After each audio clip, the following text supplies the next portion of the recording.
It's always been about location, location, location. And that's true if you're LGBTQ. This is the focus group.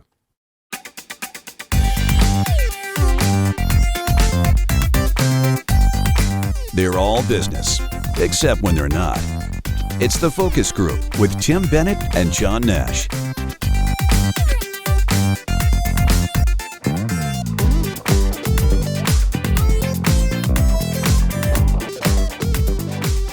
Welcome to the Focus Group. John Nash here with my good friend and co-host Tim Bennett. FocusGroupRadio.com is our website. You can find out all about us there, including our partner Deep Discount. And you'll learn about TFG Unbuttoned, our Tuesday podcast. 20 minutes, 3 stories. It's kind of like a commuter, gym-friendly version of the focus group, I suppose. So, Mr. Bennett, we're in April, and I think we both survived the recent earthquake. Yes, I did not feel it. You felt it, but well, you and I were on the phone. We were working together and right. when it hit.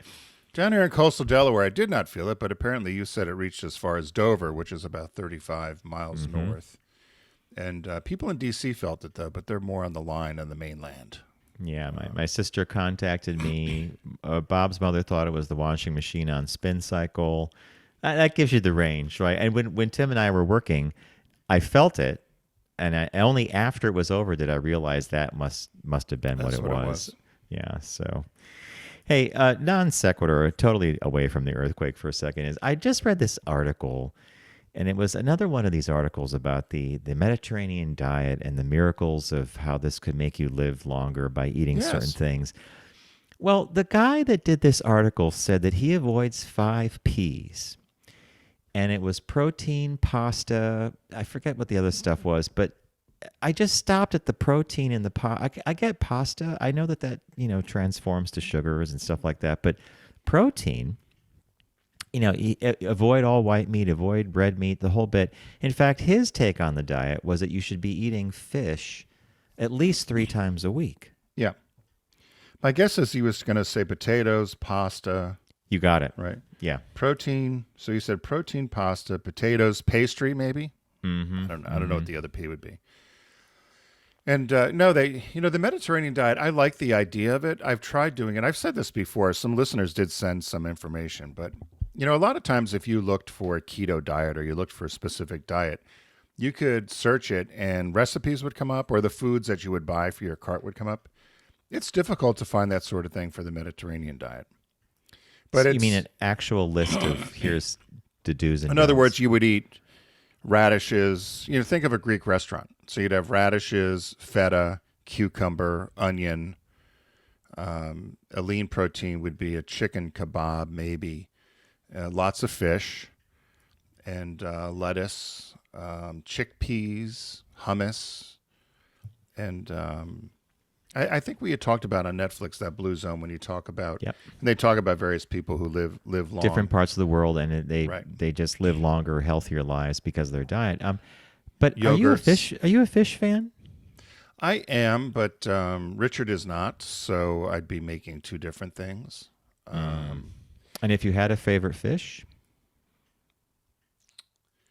I've always liked cod. And, I like it's easy. And I like salmon. I could eat salmon. Do you know the thing about cod?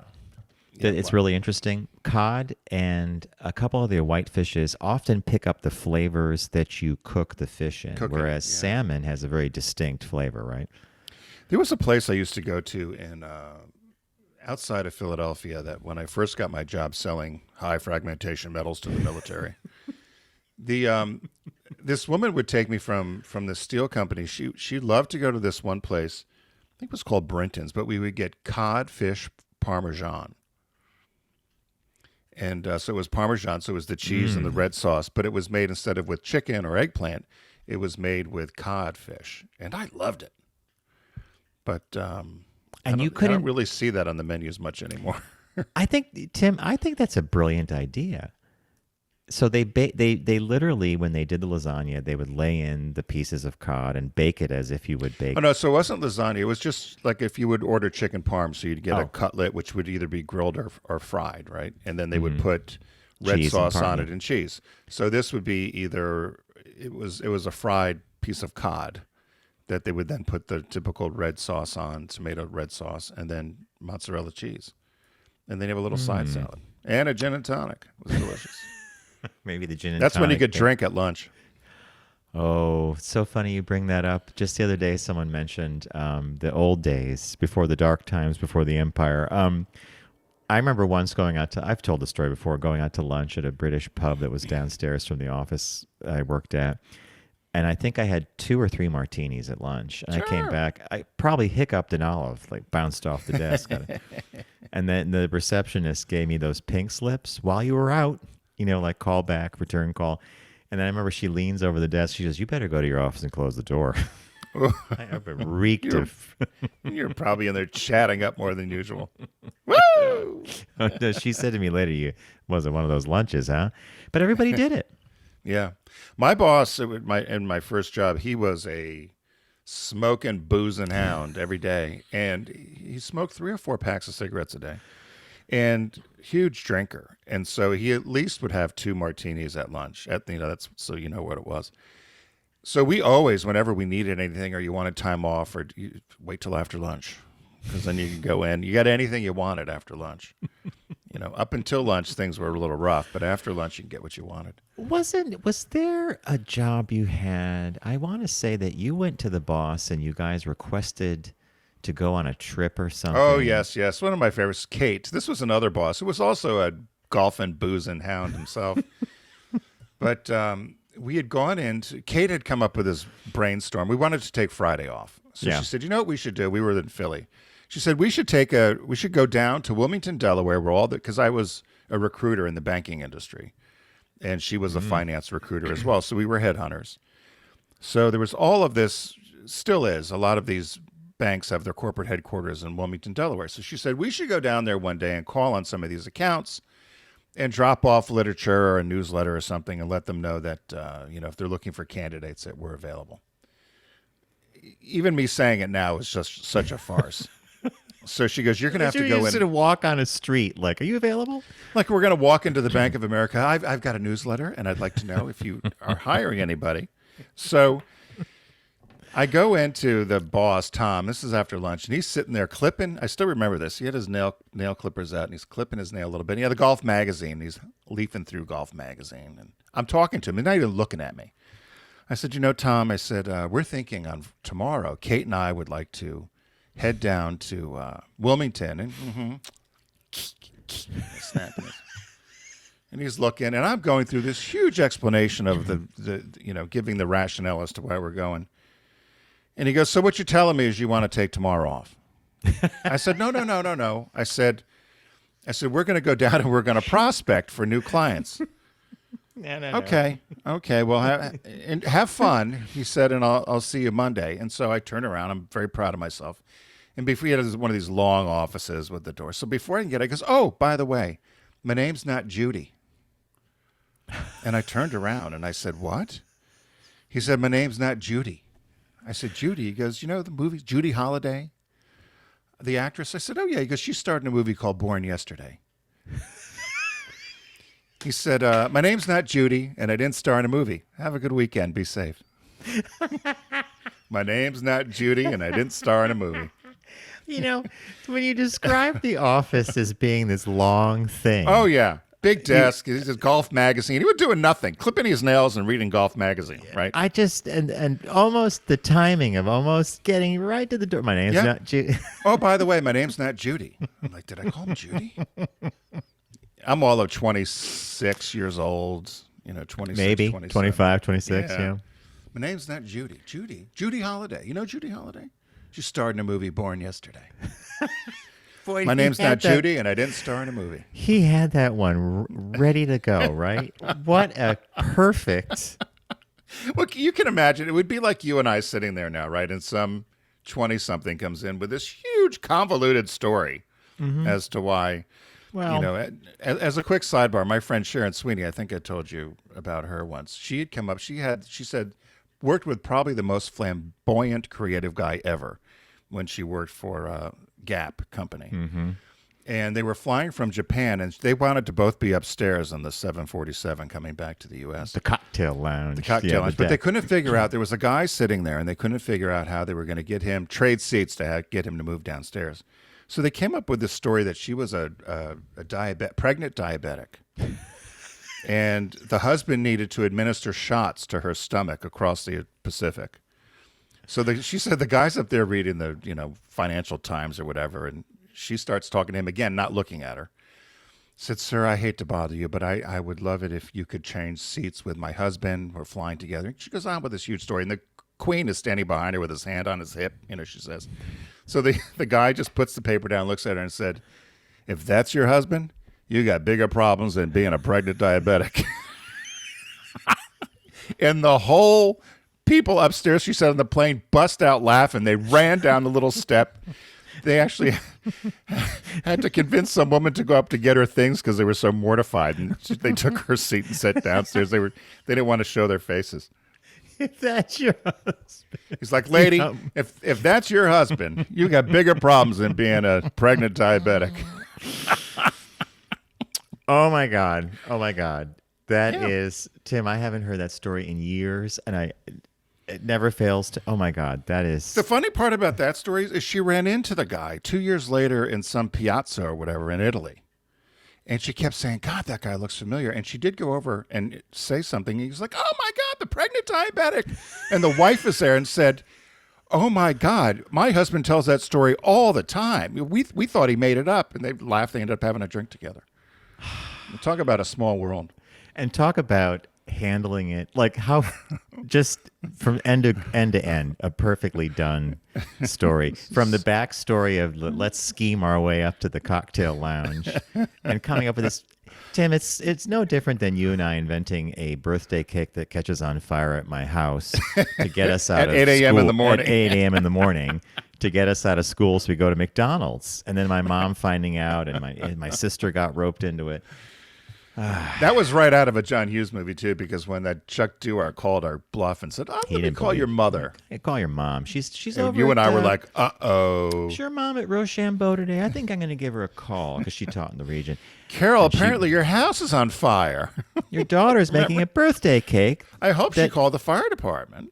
Well, they You and I want are like, permission to go. uh-oh. And then when she gave it, later on, she's like, "I don't want to know. I don't want to know."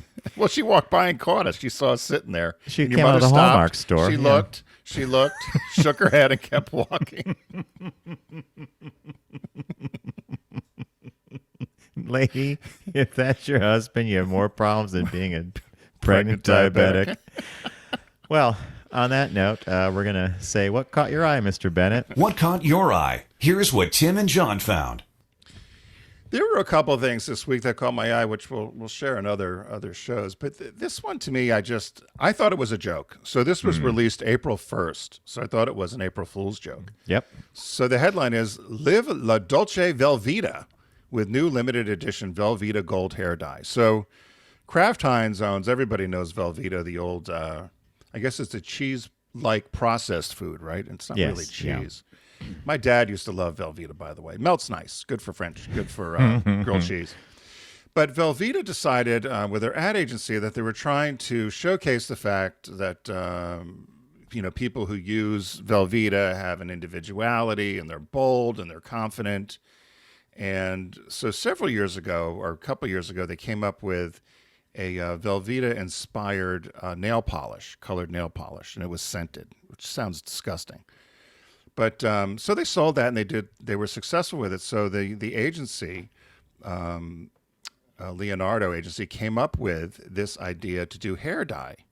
So it's of that orangey yellow color of Velveeta, and it's $7.50 a jar. You can get it as limited edition only on Amazon. They said the jar will cover. You put it on, you leave it on your hair for about 20 minutes, and then it says it's a 4-ounce jar, enough to cover a head of short hair. It says apply thoroughly and evenly to dry hair, and then allow the product to process for 20 minutes before using a mild shampoo to rinse it out. It says, though, it's semi-permanent, which kind of scared me. I thought semi-permanent. so. I guess you have to let it grow out, right? Because you would have to let it You're grow right. out. You're right. So, Yeah. yeah. So this is they're hoping that this is going to increase sales. They've also contracted with a Julia Fox, who is a actress, because they felt that she kind of lived the tenets of the brand. So she actually sported this haircut, they said, at a local New York Rangers game last week. She had gone to New York City with this dye and, again, showed her confidence, pushing boundaries, exudes confidence by challenging the status quo, blah, blah, blah. And these are all the brand tenets of Velveeta. I thought a bit of a stretch. Just a bit, yeah. Yeah, in terms of cheese having doing all this. And I thought, what a crazy color. And then I thought, I wonder, should I dye my hair with the Velveeta gold? I'm going to see if that's available. Are you planning to get a job at McDonald's? Because you could put on the Ronald costume after that orange color and call it a day. Well, I was looking at her, the picture of her with the orange. I mean, it is orangey It's yellow. orange. It's Velveeta, yeah. Right? Yeah, you do have the picture there if you're watching on the video. So that's her, and that's the color of it. It's the color of Velveeta. I don't know. I thought it'd be interesting. I don't have the body for it, but there's these young 20-somethings. They're all dyeing their hair blue and pink and everything. I thought maybe I would give this bold orange yellow a try. Hey, you have hair. I couldn't do this, because I don't. And if it grows out, it grows out. I mean, you'll have that weird period if you did it where you'll be like half a clown and half normal. When when the hair, you know what I'm talking As about? it starts growing, and I've got all this little orange at the ends and your normal hair at the end, and I'll have to get a crew at cut. the roots. Well, Yeah. that's a when that popped through into the feed, I'm like, Velveeta. I had not seen that either. I was like, wow. Well, I kept checking to see, and then If it was they real. said it's not an April Fool's joke. They said they've done this with nail polish last year, and now they're doing this hair color. I will say it certainly attracted attention to Velveeta, which is a legacy brand, right, for a lot of these companies that I don't know. Do you ever pick up a log of Velveeta? We had it in the house as kids, like you did, Yeah. and it was used occasionally. I remember, maybe I'm wrong about this, but I remember it also being used for fondue because it did melt very well. It melts perfectly. My dad loved it. My mother used to go crazy, but she's like, ugh. She didn't like it, did she? But my dad would slice that. My mother still uses it. She makes this broccoli thing at every holiday. Yeah, with cheese on It's it. with Ritz crackers and broccoli and Velveeta cheese and butter. I can't replicate it. When I have it, I just had it at her house at Easter. It's delicious. It's so kind of just basic, like ugh, but it's delicious. And But you can't I've replicate it. can't make it at home. I don't know why. I also can't make her coffee at home. I can't make her meatloaf. My mother makes the most basic of stuff, and it's delicious. And I Well, try then I to wouldn't do call it basic. I would call it your no, but I mean, mom's she special. doesn't. She never used a lot. It's her touch, right? Because she never used a lot of spices or anything. But she'll make something. I'll be like, man, this is so good. She had done some chicken cutlets, and I said, I've tried chicken cutlets. Maybe I tried to do too much to them. And I was like, Mom, what did you put in there? She goes, salt and pepper. Yeah. I was like, oh my God, they're delicious. I went to visit my mom last week, and I had made beef stew in the crock pot, the slow cooker, and I also made split pea soup. And I had frozen some of it to give her for additional meals for her and her husband. And I asked her the other day, I said, did you finish off we were very careful about that, honey, because that was a fantastic dish. She said, and I could tell that you're my son because it tastes like I would make it. Oh, how about And I that? said, how was that? She goes, you didn't use much spice. I said, no, a little bit of salt, a little bit of pepper. That's it. Yeah. So You'll have to give me your crock pot recipes because my mother gave me her crock pot. Mine got lost somewhere in the shuffle of moving. And my mother said, oh, I have one. So she had this crock pot in this cabinet on the porch. She case it brand new. She puts it down. She goes, take it. Wow. So okay. you'll have to give me some crock pot recipes. Yeah, I found a good one for butternut squash soup, split pea soup, and I perfected beef stew. And I have a technique of how I layer it in the crock pot and the kind of meat you got to buy for that. I was wondering about the meat. I wanted to do a pot roast or. I don't like pot roast anymore. No.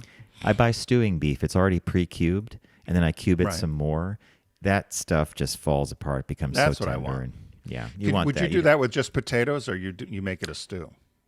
We did celery, carrots, and some potatoes with it. Yeah, and beef broth, and then you put the meat in, and a little bit of salt, a little pepper. 8 hours later, boom. It's delicious. Here we are in the focus group. We go from the Mediterranean diet to an earthquake to Velveeta Yeah, really. cheese. How do we get from the Mediterranean diet? All right. Well, what caught my eye could not be completely different, and that's the way this usually works. And basically, it's the White House is directing NASA to create a time standard for the moon. Now, this never occurred to me at all, but No. the moon, the differing gravitational force, and potentially other factors on the moon and on other celestial bodies in the solar system change how time unfolds relative to how it is perceived on Earth. And this is important because here on Earth, everything is synchronized to the atomic clock and the Greenwich Mean Time, or I think it's called UTC.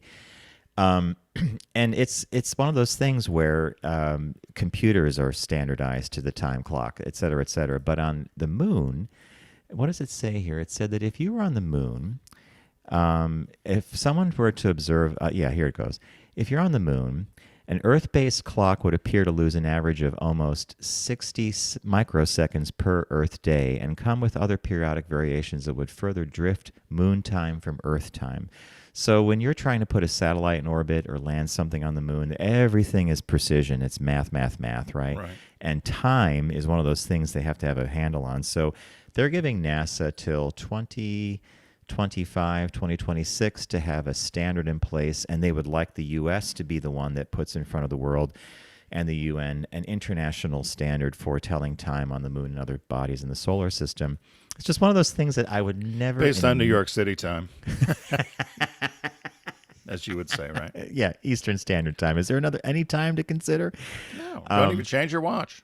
This is just one of those things that I just marvel at someone having thought of this, because obviously a problem came up somewhere where they were having trouble tracking something on the moon or something because of the distance, the whole bit.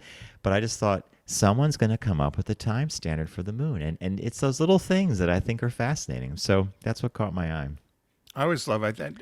They say it was Reagan, but it might have been while he was governor or something. But they always said how the Russians always complained that we had put our flag on the moon. And he said, "You're exactly yes, right." That's him. Yeah. You're exactly right. Go take it down. You take it down if you want. And that was another. I was going to say another Reagan story he used to always tell me that I loved was when he met with Bishop Tutu. Oh yeah, that was at his eulogy when they said that George Bush Sr. was VP. He went in and said to Reagan, "How'd your meeting go with Bishop Tutu?" And Reagan just looks at him deadpan and goes, so. That's a great one. Yeah, or when they said to him, "How can an actor be president?" And he goes right back, "How can a president not be an actor?" When you think about it, right? How dare you put your flag up there? You're right. Go up and take it down. Go take it down. I should know this, and I feel kind of dumb because I don't. Does the moon have an orbit, or does the moon is it 24 hours like we have an orbit as the Earth orbits the sun? Does the moon have its? No. The moon does move around the Earth. Do they have a day of time, or is it just constant darkness? The moon is positioned in such a fashion that part of it always receives a lot of sunlight, or most sunlight, and it moves around the Earth in that way, because I don't think the moon rotates. And that's what would cause the day-night thing. So, yeah, a lunar day is very different than a day on Earth. In fact, a lunar day on the light side of the moon is just sunny all day and all night. Yeah. Well, the Chinese are heading up there. They're supposed to go on the other side versus where we... They want I don't the know why dark everyone side. wants to go up there. What are they going for? Minerals. Well, yeah, there's apparently... Who knows what's up there? I mean, they suspect helium-3, a few other interesting things, but... Yeah, it's the next step, I suppose, right? Yeah. Would you take a trip? I would do it in a heartbeat, but critics would point to the fact that the cost way outweighs what that money could do to solve problems down here on planet Earth. So, look, I say yes. Just take our problems to somewhere else. Do a geographic. All right. Without further ado, folks, we're moving on, and we're going to visit with the business birthday. Everyone does celebrity birthday greetings, but the Focus Group is the only show in the universe that celebrates business birthdays. So actually, This is a good one. Our business birthday is April 12th, which would be Friday. And so when I was doing the birthdays, we had covered an awful lot in this week of Famous people, April. yeah. Famous people, whatever. And there's a number of people that we've covered already. And thank God, John, we have that archive of business birthdays, because I actually did type a few of them in for the 11th, for the 9th, which is my birthday, for the 10th, some of these other days, and we'd covered them all. So the one we didn't cover was this one on April 12th. And you had told me that we were allowed to do these now and then. So Candy Samples. She's an American actress, dancer, model who worked primarily in the adult video industry. She's a leading lady in adult films and other noteworthy movies within that category. She was born April 12th, 1928. She died at 91 years old, September 23rd, 2019. And sadly, she died from a car accident. So she may very well still been with us had she not been in a car accident in Virginia. She had died from injuries in a car accident. But born in Kansas City, Missouri, she became known for her exotic physical appearance, which was her trademark was platinum blonde hair and large breasts. And she said while she was growing, so the name she went by Candy Samples. They said she picked the name because she had a sweet tooth. And so that's why she picked the pseudonym Candy Samples. And she was working in the import-export industry prior to becoming a model. And she said when she turned 21, she started realizing that she had big breasts. Now, this is before people were getting implants and doing all this stuff to their bodies. So she said when she turned 21, she realized that these big breasts were something special and she should do something with them. And she said, so of course, they've been very special ever since. So she got involved in a number of calendar pinups and worked with someone who you know well, Russ Meyer from Faster Pussycat Kill Kill, who was known for putting these big, voluptuous, big busted women in a lot of different movies and film roles. And so she did a number of appearances with him in movies. She also had done pinup calendars and everything you would expect. They said she got into also wrestling, softcore kind of movies, the girl wrestling stuff. But she had a husband who was somewhat of a drug addict, and he convinced her to do some hardcore porn, which she didn't necessarily like, but she did it because she felt pressure from him, and he was her manager, quote, agent. But he finally got arrested for selling drugs, and then so they broke up, and she didn't do so much of the films. But she went under the stage names of, aside from her name, Candy Samples, she was in these Russ Meyer films or other films in the porn industry under Mary Gavin or Vivian Anderson, or Andresen, Andresen. And so she had quite a career. They said at the height of her career, she was making the equivalent of about $33,000 a month or $8,000 a week, which in that industry back in the 60s, 70s was quite a bit of money. You bet. So she was doing. It's good money now, right? Yes. She was true. So she was doing well, and then she just got tired of obviously being in the industry. But she had a very successful career up and through the 90s. She was still writing articles for magazines, particularly the magazine Jugs. Remember Jugs? Yes, indeed. And so she was again well known and had made a career out of her using her body, which she said particularly her ample breasts, which were helpful. She was rumored, she had 3 grandchildren, but also rumored, there wasn't much about her education or growing up, but it was rumored that she had 8 husbands. She was married and divorced 8 times. 8? Some people, in the official biography, it says it was 2. But then it says that it's been rumored that she was married as many as 8 times. So who knows? You know, It could have been like a Vegas chapel wedding, and the next day you have it annulled. Or yeah. Wow. But there's a list of movies. I couldn't believe she also, there's probably 30 or 40 movies that she did, non-porn movies. Non-porn. Okay. Yeah, they're more the soft kind of, the Russ Meyer stuff. I love the Faster Pussycat Kill Kill just because it's so camp, right? I mean, it's just campy. Three large-breasted go-go girls driving sports cars go on a killing spree. Right. How could you not make that movie if you had that pitch? Right. So happy birthday to Candy Samples. I Candy like that Samples. one. And yes, the reason and by the way, folks, yes, happy birthday, Tim. Oh, thank you.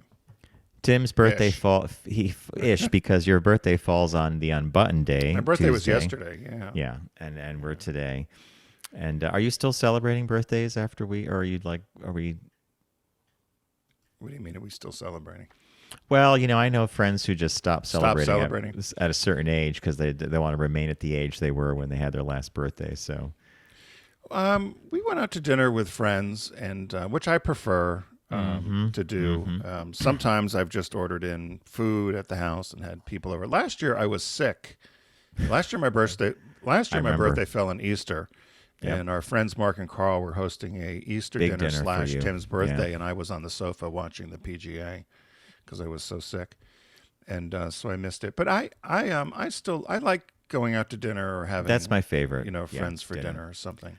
Last year, my birthday, Bob had COVID. He was isolating up at the house. Oh, that's right. Because I was going to head to Spain in 2 weeks for my cycling trip. So my birthday consisted of a red velvet cupcake from a bakery down the street. Boo-hoo. Oh, look. Oh, I'm crying.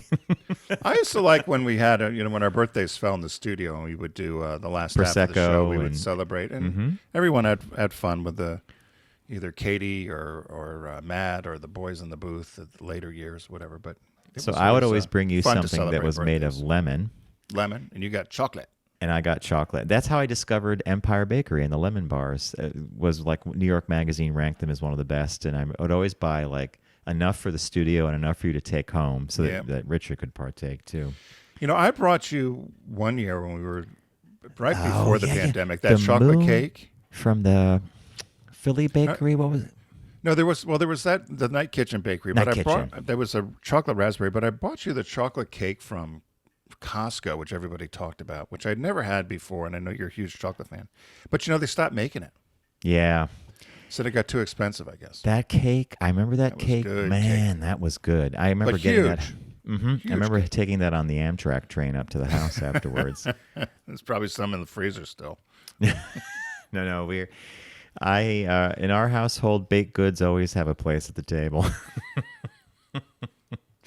All right, moving on, folks. We do have a shop talk for you, and I teased it at the beginning of the show today. And I used the real estate phrase. It's all about the 3 L's: location, location, location. Well, if you're LGBTQ plus, it means a lot more these days because states over the last 2 or 3 years, every year there's a raft of anti-LGBTQ legislation moving through state houses and legislatures.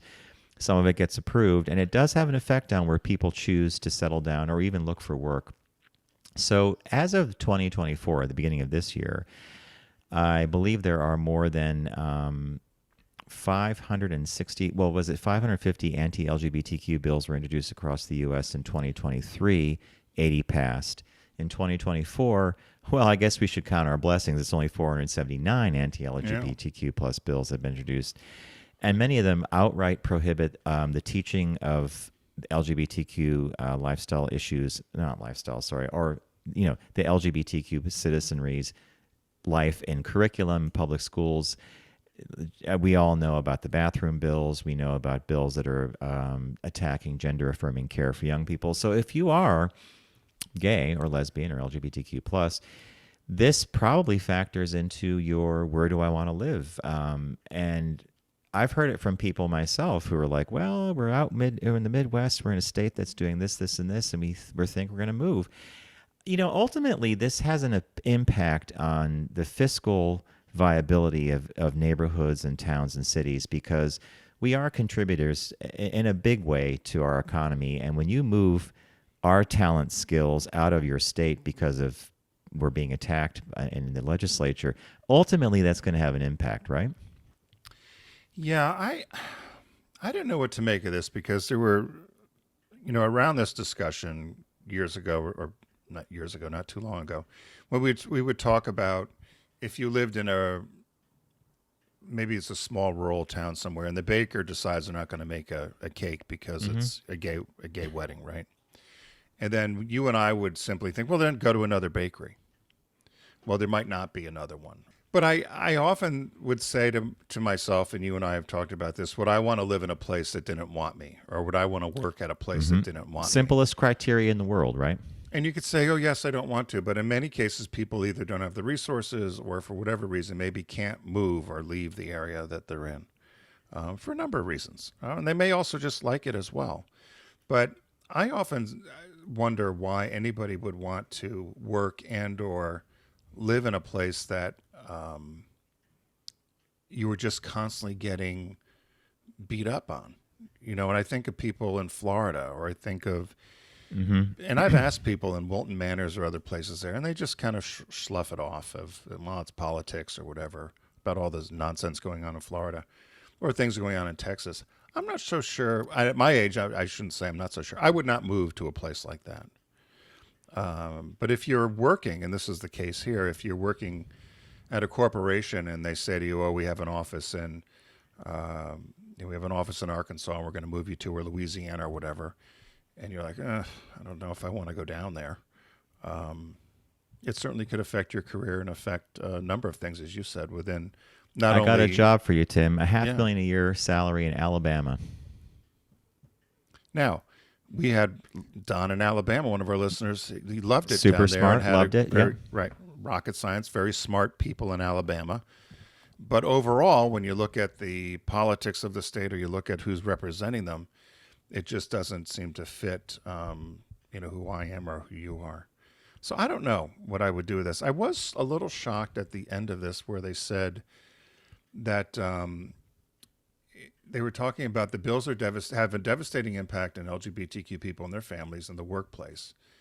And the leader of Out and Equal, Eurydice, I think is how you say it, right? Or Eurydice. You met her, haven't you?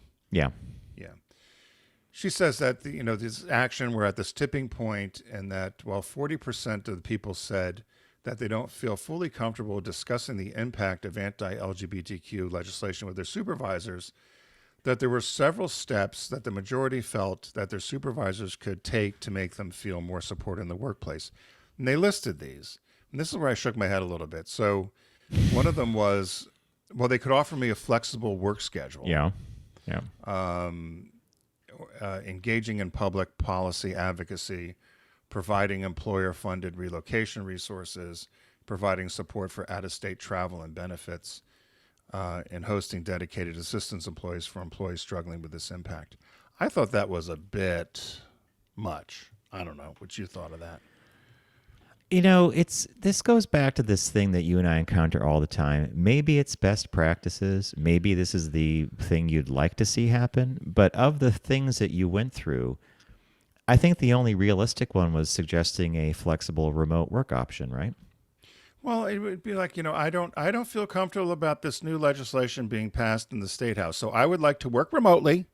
Yeah. And I want the company to give money to blank causes. Yep. And I would like to relocate, and I would like you also to give me out-of-state travel benefits. Yeah. And it's not realistic. I don't think. But for certain scale, it depends on the scale of the business and the size of the corporation. But let's say it's a small business. No, they don't have the resources to do some of that. And I'm not so sure, because this, like, advocating for this or whatever, that's putting a company's hat in the ring of a noisy, horrible political thing, right? Yeah. And we saw what happened with Disney in Florida with the Don't Say Gay bill and that whole bit. And I don't know, it's fraught with problems, let's put it that way. So I can understand when a business just turns a blind eye to it. And that's why when someone walks in and says, I can't really be in this state anymore because of this, and this, it's like, well, okay. I don't mean to be like crass about it, but it does present a problem, right? Yeah, and when I lived in Pennsylvania, the State House was controlled by the Republicans, which were crazy. They were, a lot of them still are, full-on MAGA. Now the Democrats have taken over, I think, by one vote, and so hopefully some new things will get done there. But I remember saying as well is that if you weren't in Philadelphia or Pittsburgh, what did James Carville always say? It's Kentucky in the middle or Alabama in the Pennsylvania, middle. between the two, yeah. Right. And I used to get furious about it, but then I thought, that's who's representing those people, and that's who you get the government you deserve, right? Mm-hmm. So I don't know. I'm with you though. I don't know. I've been out of excuse me. I've been out of corporate America for quite a while, and you've always worked for yourself, owning your own business, and so you have a very different perspective as well. And the businesses that I've owned have specialized in LGBTQ marketing. So right. And so, but I often look at this and think to myself, what would you do to navigate? And I think that's where, whether you'd mentioned Bud Light or Target or Disney recently, getting in the crosshairs of the far right and conservative politics. yeah, you know, your reaction of not even knowing how to exactly approach it or being tongue-tied for a second is exactly the problem they have on a massive scale. What do we do, right? Well, because you're not a lot of times dealing in fact. No. So a lot of these bills that get brought forward about, drag queens or grooming, we're not going to allow drag queen story hours. Well, why should, IBM or Target make a statement on drag queen story hour? Mm-hmm. Or, any of these other issues that they seem to be bringing up. But a lot of them are you and I saw this go on with marriage equality. And companies were very careful about getting involved in what would be recognized as legislating morality, right? Yep, that's true. Well said. So you would, I think this is no different in many ways, but there are a lot of groups out there banging the drum about having companies have to make a stand on some of these things. And there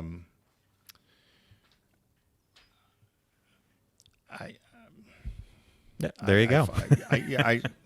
Yeah. Look, they want to do the right thing by their employees, right? But at the same time, doing the right thing often leads to unintended consequences and PR issues and bottom line issues. I mean, what was Target and Bud Light combined had a $23 billion or some enormous amount of loss they're accrediting to the boycotts that both of them had at last Pride, 2023 Pride. So,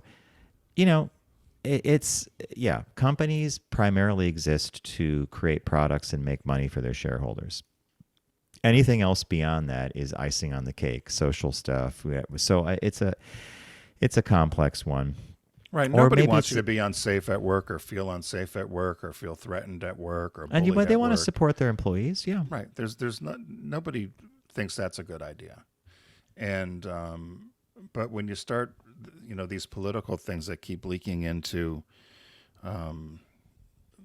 the public arena, I don't know. I don't know when it will stop or how it will stop. It just seems to me the onslaught. You and I saw some of this in the 90s. A lot of it in the 90s, a lot of it, but it's far more prevalent now. And I don't know if it's because of the advent social of media. Social media. And do these things just keep on coming till you cry uncle? I mean, look what's happened with Roe v. Wade, right? You just keep banging. I think the answer to your question is 50 years, but they turned it over. Yeah, it's yes. It will keep coming, which means again, like we said on Unbuttoned earlier in the week, a lot of this gets solved at the ballot box, not in the corporate boardroom. You have to have a state government, a local government, and a federal government that represents the citizenry. And if it doesn't, then you need to fight for it. And I'm not sure that having a company do a letter saying we object to X, Y, Z is going to solve that problem for you. Yeah, that's a good way of summing it up. It needs to take place at the ballot box, and hopefully some of these things then get put in the dustbin of history. Let's hope, right? Yeah. So hey, thanks for joining us here on the Focus Group. We appreciate the time you spend with us. As you know, we get released on Wednesday in our video cast, and then in a audio platform on Saturdays. You can find out all about us at focusgroupradio.com. We are in our 16th year, unbelievably so, John. We were young, virile. You still are. 16 years ago. Let's see a picture of us then. I guess we got a couple. Yeah. We should post a couple of old throwback pics. But and thanks to our friends at Deep Discount. They've been a partner with ours here for quite some time. You can find them at our website, focusgroupradio.com. You'll see their icon and their logo in the corner. Be sure to click on it, start shopping away. Also, remember, as people are hitting the roads, and I certainly saw it over Easter holiday, as you probably did too, John, Stop texting when you're driving, morons. So don't text and drive. Arrive alive. We'll see you next time on the focus group. Take care.